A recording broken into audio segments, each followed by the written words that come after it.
제가 크게 동물과 또 식물의 규례를 가지고 이것이 정결법과 어떻게 연관이 됩니다. 또 제사법과 어떻게 연관이 됩니다. 그런 말씀을 계속 드리고 있습니다. 오늘은 옷의 규례를 가지고 제가 정결법과 제사법에 대해서 좀 말씀을 드리려고 합니다.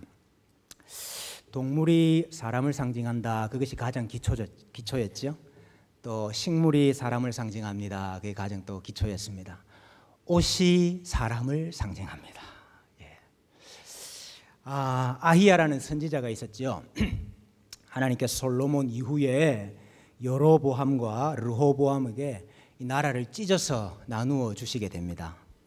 그런데 이 아히야가 자기가 새 옷을 하나 입고 가가지고 여로보암 앞에서 12조각으로 그 옷을 찢습니다. 자기의 옷을 찢고 그 10조각을 가지고 여로보암에게 주면서 하나님 여호와의 말씀이 내가 이 나라를 솔로몬의 손에서 찢어 빼앗아 10지파를 내게 준다. 그리고 10나라를 준 것이 아니고 10조각 옷을 줬습니다.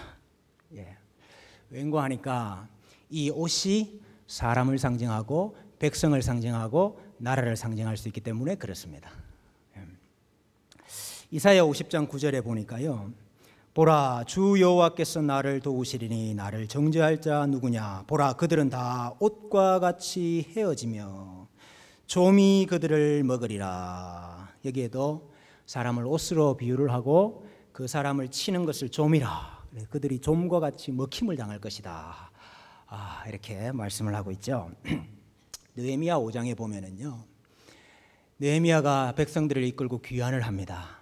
그리고 그 황량한 그곳에서 성벽을 세우는 성벽 공사를 시작을 합니다.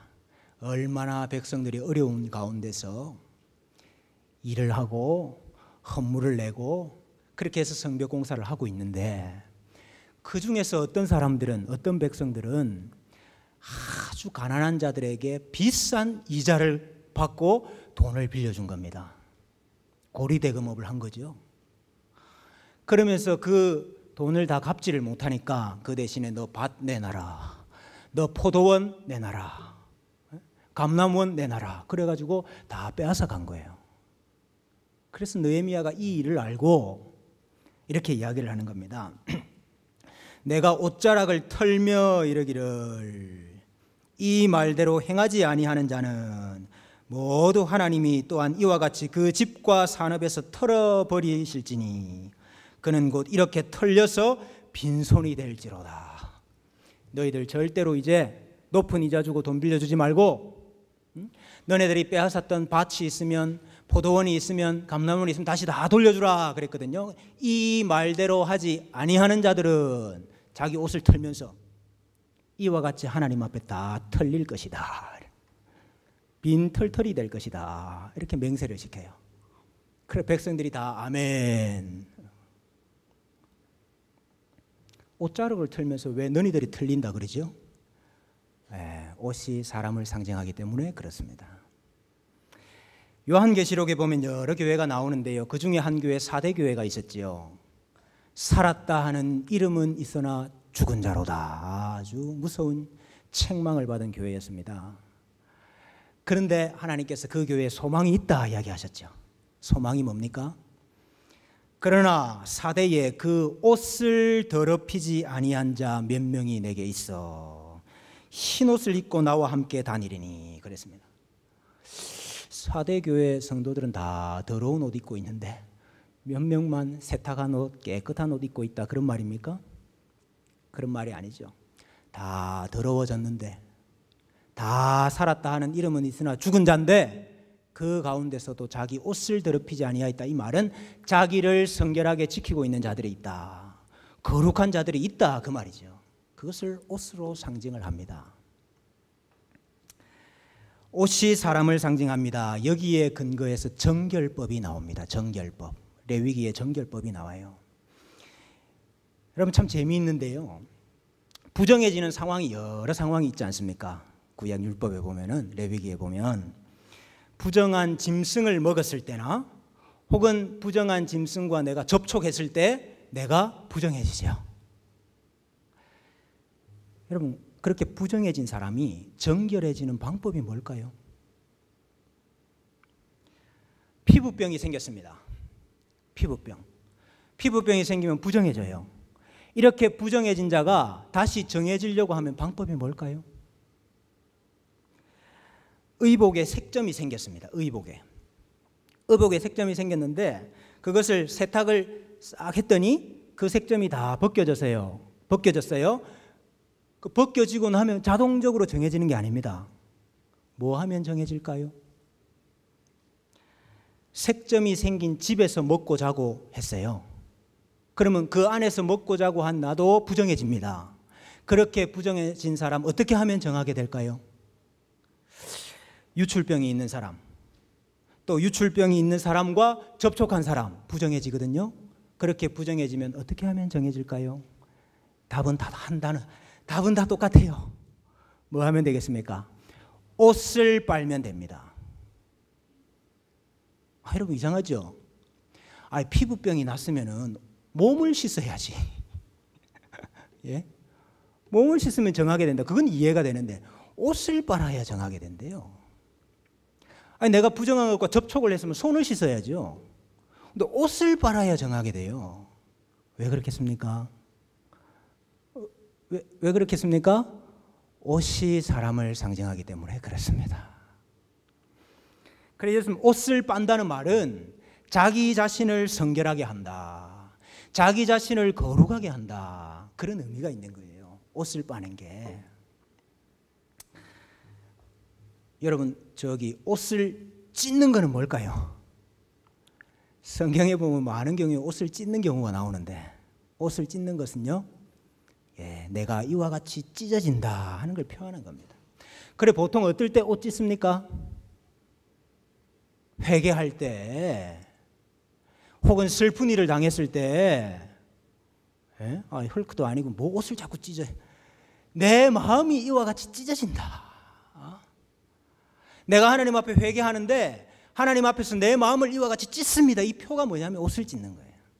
옷이 사람을 상징하기 때문에 그게 가능한 겁니다.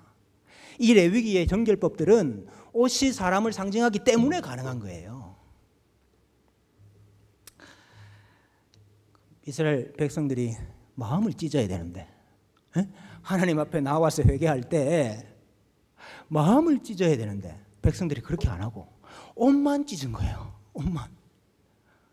그래 하나님께서 요엘 선지자를 통해서 뭐라고 하셨습니까? 옷을 찢지 말고 마음을 찢고 여호와께로 돌아오라. 여러분 마음은 안 찢고 옷만 찢는 그게 외식 아닙니까?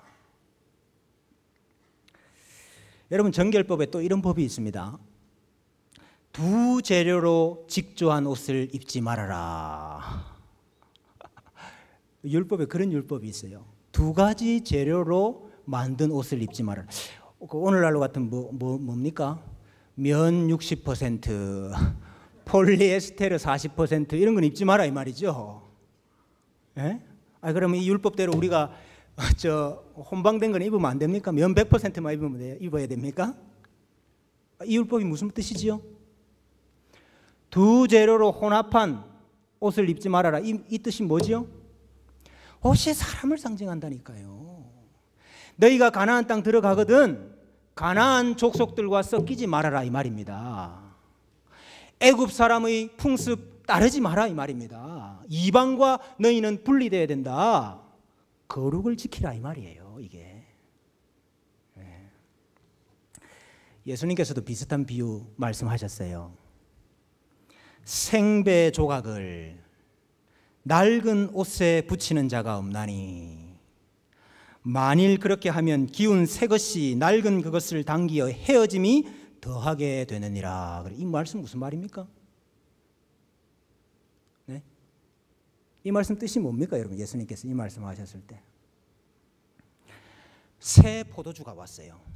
네? 새 옷이 왔어요. 새 옷이.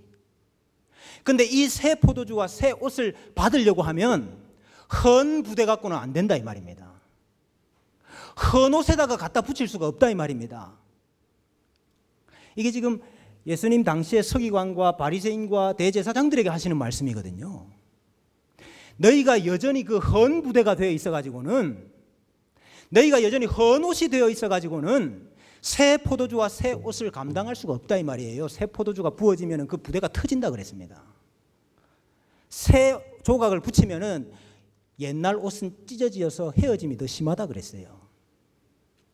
예수 그리스도의 복음, 예수 그리스도를 받아들이려고 하면은 너희 자신이 새 사람이 되어야 된다. 그거 이야기하시는 거예요. 회개하지 않으면, 돌이키지 않으면, 옛것을 버리지 않으면 새 것 받을 수가 없다 이 말입니다.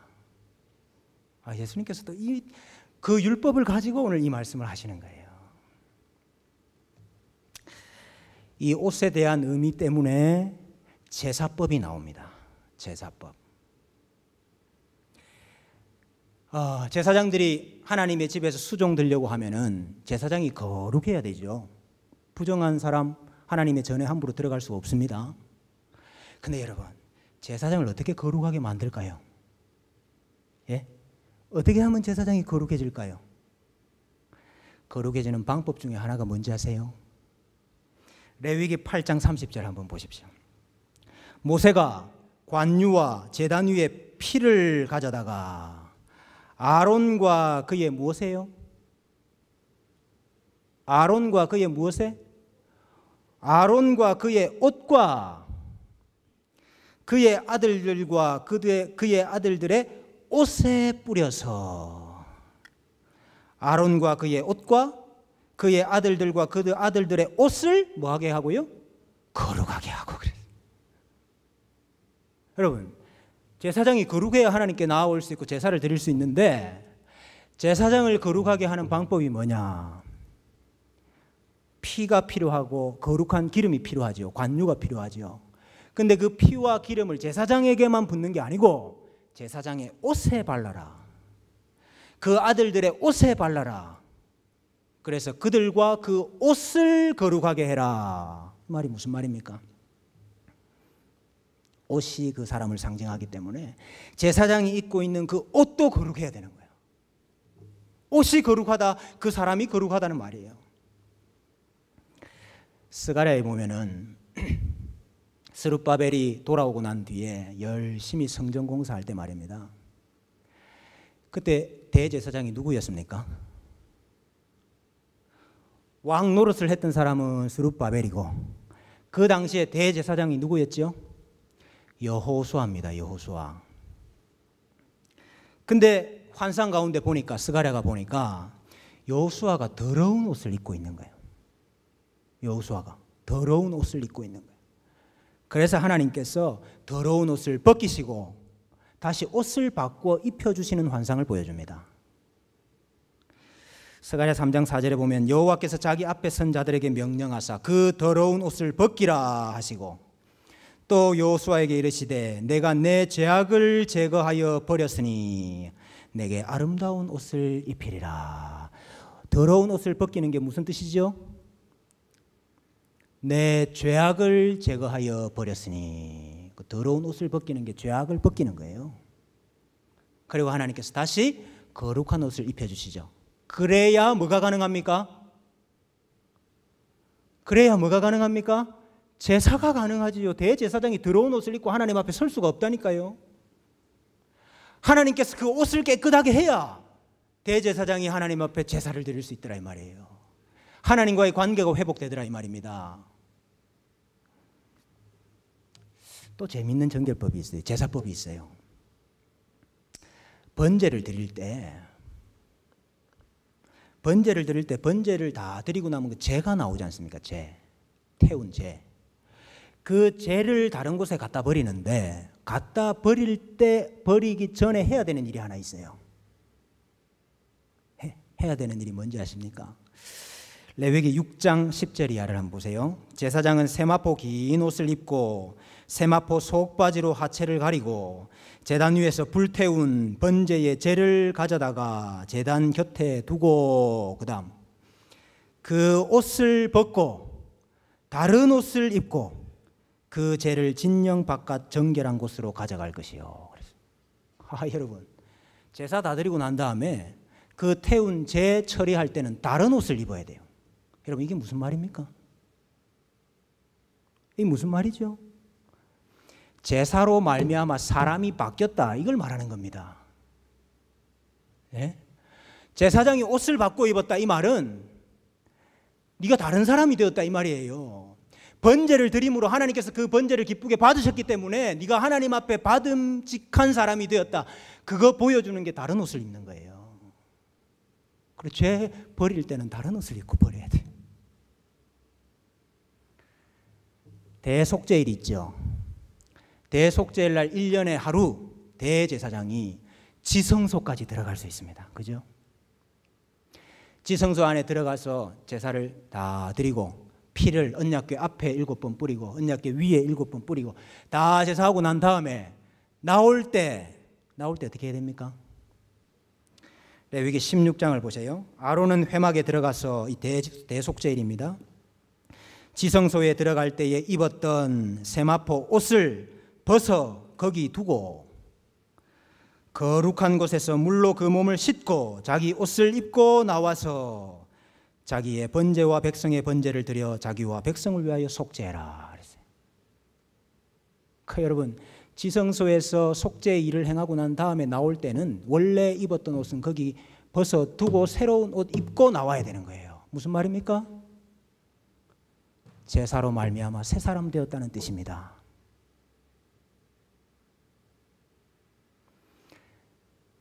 예수님께서 무덤에 묻히셨죠. 안식 후 첫날에 사흘째 되던 날에 제자들이 쫓아가 보니까 그 무덤 안이 어떻게 돼 있었습니까?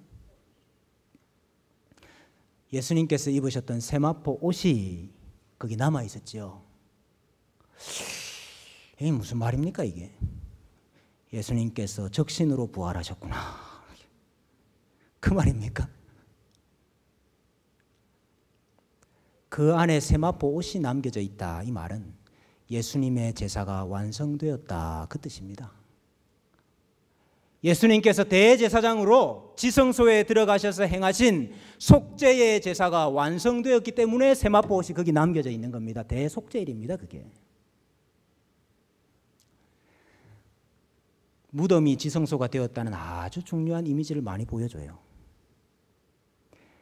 가서 제자가 보니까 예수님 누우셨던 곳에 하나는 머리편에 하나는 발편에 뭐가 있었습니까?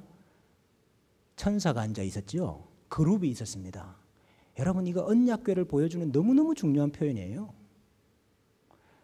여러분, 언약궤가 있고 양 끝에 그룹이 날개를 펴서 있죠. 예수님이 누우셨던 곳에 양옆에 그룹이 있어요. 이거 무덤이 지성소가 되었다, 아주 보여주는 대표적인 상징이죠. 그리고 그 안에서 예수님께서는 자신을 제물로 제사를 완성하시고 세마포 옷을 거기 남겨두고 나오신 것입니다.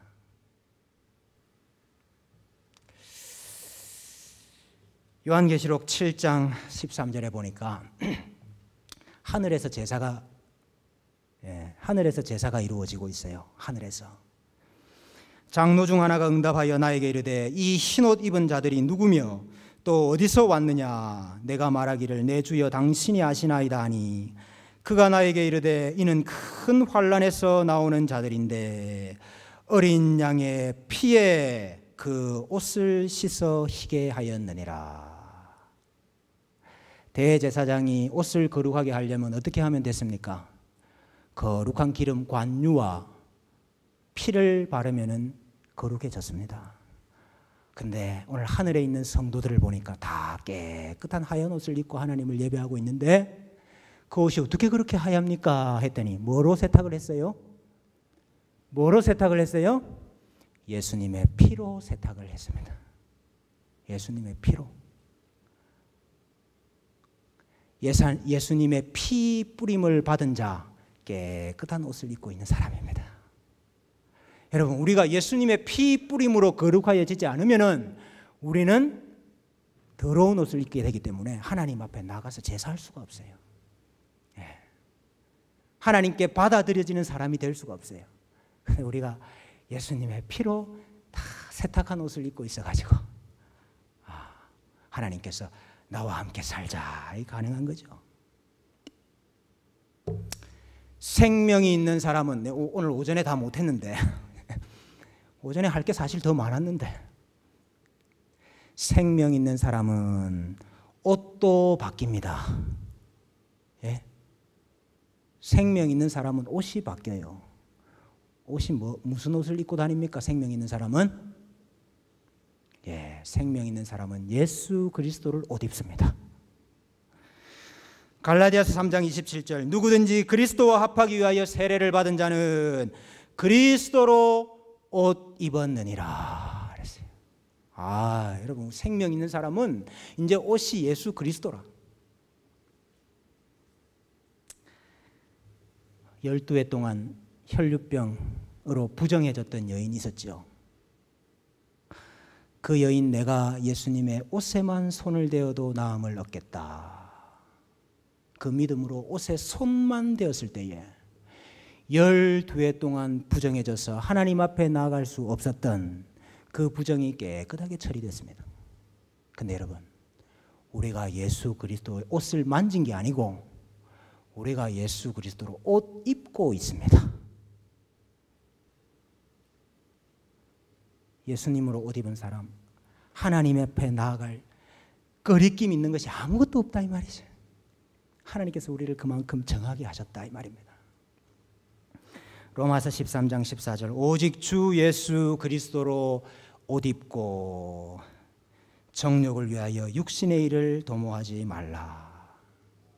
예수 그리스도로 옷 입고 살아가면서 내가 예수 그리스도와 하나가 됐습니다, 그렇게 말하면서도 예수 그리스도의 일에 관하여는 전혀 관심이 없고, 모든 일은 어떻게 하면 나의 유익이 될까? 어떻게 하면 내가 주도권을 잡을까? 어떻게 하면 내가 권세를 누릴까? 어떻게 하면 나에게 이익이 될까?